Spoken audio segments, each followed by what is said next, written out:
Hello बच्चों, नमस्कार। Class 12th सामान्य हिंदी के जितने भी बच्चे हैं सभी इस वीडियो को ज़रूर देखेंगे, क्योंकि इसमें मैंने आप सभी को शॉर्टकट रास्ता बताया है हिंदी के लिए, कैसे आप सभी शॉर्टकट रास्ता अपनाकर और 95% क्रॉस कर सकते हैं। बिल्कुल आसान तरीके से, कुछ भी हार्ड नहीं है, बहुत ही आसान तरीके से।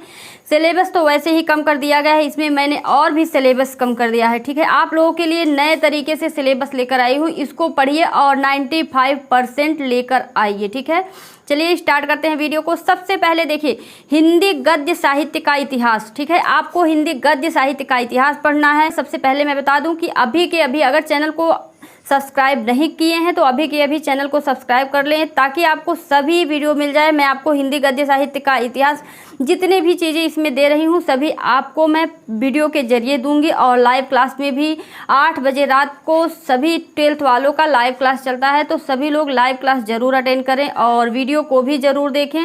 और वीडियो अगर देखने के बाद आपको अच्छा लगता है तो लाइक शेयर करना भी बिल्कुल ना भूलें।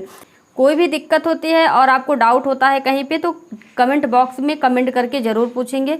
चलिए स्टार्ट करते हैं। सबसे पहले देखिए, हिंदी गद्य साहित्य का इतिहास आपको पढ़ना है। उसके बाद हिंदी पद्य साहित्य का इतिहास पढ़ना है। उसके बाद आपको राष्ट्र का स्वरूप, गद्य के पाठ से राष्ट्र का स्वरूप पढ़ना है, जिसके लेखक हैं वासुदेव शरण अग्रवाल। और भाषा और आधुनिकता, ये 2 चैप्टर पढ़ लेंगे तो आपको जो है और कुछ भी पढ़ने की आवश्यकता नहीं है। 4 चैप्टर है ही आपकी जो है। और ये देखिए, ये सामान्य हिंदी के लिए है। साहित्यिक हिंदी के लिए भी मैं अलग से वीडियो बनाऊंगी, जो कि आप लोगों के लिए इम्पॉर्टेंट होगा। और तो चैनल को अभी के भी सब्सक्राइब करके रख लो। और प्रोफेसर जी सुंदर रेड्डी जो हैं भाषा और आधुनिकता के लेखक हैं। और उसके बाद पद्य में देखिए, पद्य में अगर आपने ये 3 चैप्टर पढ़ लिया तो और कुछ भी पढ़ने की आपको आवश्यकता नहीं है। जो बच्चे ज़्यादा नहीं पढ़ना चाहते हैं, यानी कि सिर्फ वे चाहते हैं कि किसी तरह से हमें अच्छे मार्क जो हैं 12th में मिल जाएं, उनके लिए ये वीडियो है। ये पढ़ने के बाद, जिस तरह से यहाँ पर मैंने सिलेबस दिया है, इसको पढ़ने के बाद आपको 12th में अच्छे मार्क भी आएंगे, आपको ज़्यादा पढ़ना भी नहीं पड़ेगा। लेकिन जो बच्चे पढ़ना चाहते हैं उनके लिए जितना सिलेबस UPMSP के द्वारा जारी किया गया है उसको पढ़ना है। ठीक है, आपको श्रद्धा मनु पढ़ लेना है, जयशंकर प्रसाद जी ने लिखा हुआ है। और नौका विहार बहुत इंपॉर्टेंट है, सुमित्रा नंदन पंत के द्वारा लिखा गया थी। ये 3 चैप्टर जो हैं बहुत ही ज़्यादा इंपॉर्टेंट है, तो तीनों चैप्टर को आप ज़रूर पढ़ लेंगे। जीवन परिचय में आपको गद्य से जीवन, जो लेखकों का जीवन परिचय होता है, लेखक जो होते हैं उनमें आपको किसको पढ़ लेना है, वासुदेव शरण अग्रवाल को और प्रोफेसर जी सुंदर रेड्डी को। ठीक है, ये 2 लेखकों के जीवन परिचय को पढ़ लेंगे, आपका काम हो जाएगा। पद्य में कवियों का परिचय देखिए, तो कवियों का परिचय अयोध्या सिंह उपाध्याय और मैथिली शरण गुप्त को पढ़ लीजिए। रामधारी सिंह दिनकर, तीनों बहुत ही इंपॉर्टेंट हैं, इन तीनों का जीवन परिचय पढ़ लीजिए। पक्का है कि 5 नंबर यहाँ से 5 नंबर यहाँ से आपको मिल जाएंगे। ठीक है, उसके बाद आपको कहानी में क्या पढ़ना है, बहादुर और पंचलाइट, ये 2 कहानियाँ पढ़ लेंगे, इसके भी नंबर आपको मिल जाएंगे पक्का। और खंड काव्य आपको जिलेवार पढ़ना है, यानी जिले के हिसाब से पढ़ना है। और उसके बाद हम लोग चलेंगे खंड ख में। खंड ख में क्या क्या होता है, तो खंड ख में अनिवार्य संस्कृत से आपको जो है आत्मज्ञ एवं सर्वज्ञ पढ़ना है।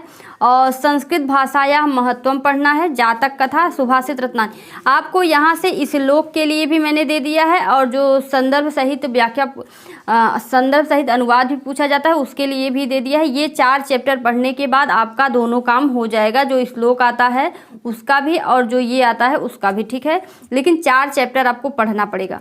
उसके बाद मुहावरे एवं लोकोक्तियाँ, जिसको कि मैं आपको 15-20 मुहावरे और लोकोक्ति दे दूंगी, इम्पॉर्टेंट। ठीक है, जो इम्पॉर्टेंट होता है, जो 2023 में पूछा जाएगा, ठीक है, उसको आप पढ़ लेंगे, आपका मुहावरे का नंबर मिल जाएगा। और संधि में 4 संधियाँ आपके सिलेबस में निश्चित की गई हैं, आपको 2 संधि पढ़ लेंगे, आपका काम हो जाएगा। दीर्घ संधि, यण संधि। ठीक है, विभक्ति होती है, विभक्ति आपको दोनों पढ़नी पड़ेगी, नामनान और आत्मन दोनों। ठीक है, क्योंकि दोनों से ही 1-1 नंबर के प्रश्न पूछे जाते हैं। और शब्द युग्म पढ़ना है उसके बाद आपको। उसके बाद एक शब्द के 2 अर्थ पढ़ना है, जिसके लिए 2-2 नंबर आपको दिए जाते हैं।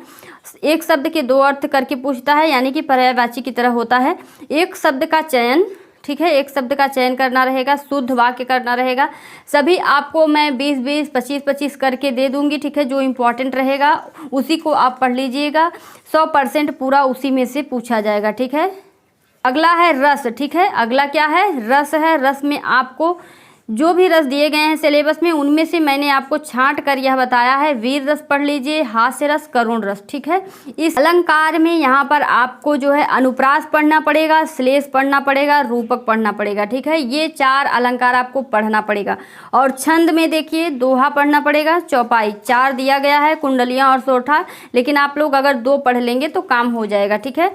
और पत्र में 2 तरह के पत्र आप लोग पढ़ लीजिए। 3 तरह के पूछे जाते हैं, लेकिन 2 तरह के पढ़ लेंगे तो उससे आपका जो है नंबर जो होता है वो आपको पूरा का पूरा मिल जाएगा, ठीक है। अपने नगर या गांव की सफाई के लिए अधिकारी को पत्र एक तैयार कर लीजिए। आपको दे दूंगी कैसे आपको लिखना है अपने गांव या नगर की सफाई है तो अधिकारी को पत्र। और उसके बाद देखिए एक होता है बैंक के लिए, ठीक है, एक नियुक्ति के लिए होता है, लेकिन आप लोग 2 तैयार कर लेंगे हो जाएगा, क्योंकि मैं यहाँ पे आपको शॉर्टकट रास्ता बता रही हूँ किस तरह से आप शॉर्टकट रास्ता अपना के भी 95 क्रॉस कर सकते हैं। बैंक से किसी व्यवसाय के लिए ऋण प्राप्त करने का आवेदन पत्र, इसको भी मैं आपको करा दूंगी, ठीक है। निबंध में आपको क्या पढ़ना है, निबंध में 3 निबंध आप तैयार कर लीजिए, आपको निबंध के नंबर मिल जाएंगे, ठीक है। देश में बेरोजगारी की समस्या और विद्यार्थी और राजनीति, देश की समृद्धि और विकास, समाचार पत्रों की भूमिका, ठीक है।